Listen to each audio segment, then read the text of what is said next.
ಬದುಕೊಂದು ಕದನವೆಂದಂಜಿ ಬಿಟ್ಟೋಡುವನು, ವಿಧಿಯ ಬಾಯಿಗೆ ಕವಳವಾಗದುಳಿಯುವನೇ. ಎದೆಯನು ಕಾಗಿಸುತ್ತ ಮತಿಗದೆಯ ಪಿಡಿದು ನೀಂ, ಎದುರು ನಿಲೆ ವಿಧಿ ಒಲೆವ ಮಂಕುತಿಮ್ಮ. ಮನುಷ್ಯ ವಿಧಿಬರವನ್ನ ಬದಲಾವಣೆ ಮಾಡ್ಲಿಕ್ಕೆ ಸಾಧ್ಯವಿಲ್ಲ. ಆದ್ರೆ ವಿಧಿಯ ಎದುರು ಧೈರ್ಯವಾಗಿ ನಿಂತಾಗ ಎಂತಹ ವಿಧಿಯನ್ನ ಬೇಕಾದ್ರೂ ನಾವು ಒಲಿಸ್ಕೊಳ್ಬಹುದು ಅನ್ನೋದನ್ನ ಡಿ.ವಿ.ಜಿ. ಸುಂದರವಾಗಿ ಹೇಳಿದ್ದಾರೆ.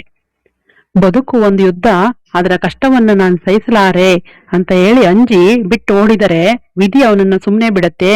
ವಿಧಿಯ ಬಾಯಿಗೆ ಅವನು ಕವಳ ಆಗೇ ಆಗ್ತಾನೆ. ಅಂದ್ರೆ ವಿಧಿಯಿಂದ ಪಾರಾಗ್ಲಿಕ್ಕೆ ಸಾಧ್ಯವೇ ಇಲ್ಲ ಅಂತ ಹೇಳಿದ್ದಾರೆ. ಒಂದು ಸುಂದರವಾದ ಕಥೆ. ಒಮ್ಮೆ ಯಮ ವಿಷ್ಣುವನ್ನ ನೋಡ್ಲಿಕ್ಕೆ ವೈಕುಂಠಕ್ಕೆ ಹೋದಾಗ ದ್ವಾರದಲ್ಲಿದ್ದಂತ ಗರುಡ ಅವನಿಗೆ ನಮಸ್ಕಾರ ಮಾಡ್ತಾನೆ. ನಮಸ್ಕಾರ ಸ್ವೀಕರಿಸಿದಂತ ಯಮ ಅದರ ಎದುರುಗಡೆ ನಿಂತಿದ್ದ ಗುಬ್ಬಚ್ಚಿಯನ್ನ ಏನೋ ಒಂದ್ ರೀತಿಲಿ ನೋಡಿ ಒಳಗ್ ಹೋಗ್ತಾನೆ. ಆಗ ಗುಬ್ಬಚ್ಚಿಗೆ ನನ್ನ ಸಾವಿನ ಸಮಯ ಹತ್ತಿರ ಬಂತು ಎಂದು ಭಯ ಆಗತ್ತೆ. ಆಗ ಗರುಡ ಏನಾಯ್ತು ಅಂತ ಕೇಳಿದಾಗ ಗುಬ್ಬಚ್ಚಿ, ಯಮ ನನ್ನನ್ನು ನೋಡುವ ರೀತಿ ನೋಡಿದ್ರೆ ನಂಗೆ ಭಯ ಆಗತ್ತೆ, ನನ್ನ ಸಾವಿನ ಸಮಯ ಹತ್ತಿರ ಬಂದಂತೆ ಕಾಣುತ್ತೆ ಎಂದು ಹೇಳುತ್ತೆ.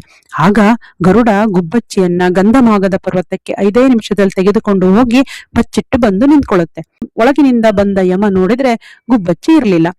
ಗರುಡನನ್ನ ಯಮ ಕೇಳಿದಾಗ, ಓ, ನೀನು ಗುಬ್ಬಚ್ಚಿ ಸಾವನ್ನು ಬಯಸಿದ್ದೀಯಾ, ಆದ್ರೆ ನಾನು ಅದಕ್ಕೆ ಅವಕಾಶ ಕೊಡೋದಿಲ್ಲ ಎಂದಾಗ ಯಮನು ನಗುತ್ತಾ, ಗುಬ್ಬಚ್ಚಿಯ ಸಾವು ಇದ್ದದ್ದೇ ಗಂಧಮಾಗದ ಪರ್ವತದಲ್ಲಿ, ಅದು 5 ನಿಮಿಷದಲ್ಲಿ ಅಲ್ಲಿಗೆ ಹೋಗುವುದು ಹೇಗೆಂದು ನಾನು ಯೋಚನೆ ಮಾಡ್ತಿದ್ದೆ, ಆದ್ರೆ ನೀನ್ ನನಗೆ ಸಹಾಯ ಮಾಡಿದ್ಯಾ ಎಂದು ಹೇಳಿ ಯಮ ಹೊರಟು ಹೋಗ್ತಾನೆ. ನೋಡಿ, ಹೀಗೆ ವಿಧಿಯ ವಿಲಾಸವನ್ನ ಮೀರುವವರಾರು. ಆದ್ರಿಂದ ವಿಧಿಯ ಎದುರು ನಾವು ಎದೆಯನ್ನ ಕಬ್ಬಿಣದ ಹಾಗೆ, ಉಕ್ಕಿನ ಹಾಗೆ ಗಟ್ಟಿ ಮಾಡಿ ಬುದ್ಧಿಯ ಗದೆಯನ್ನು ಜೊತೆಗೆ ಹಿಡಿದುಕೊಂಡು ವಿಧಿಯ ಎದುರಾಗಿ ನಿಂತರೆ ವಿಧಿ ಕೂಡ ತಲೆಬಾಗಿ ಒಪ್ಪಿಕೊಳ್ಳುತ್ತಾನೆ ಎಂದು ಡಿ.ವಿ.ಜಿ. ನಮಗೆ ಬುದ್ಧಿವಾದವನ್ನ ಹೇಳಿದ್ದಾರೆ.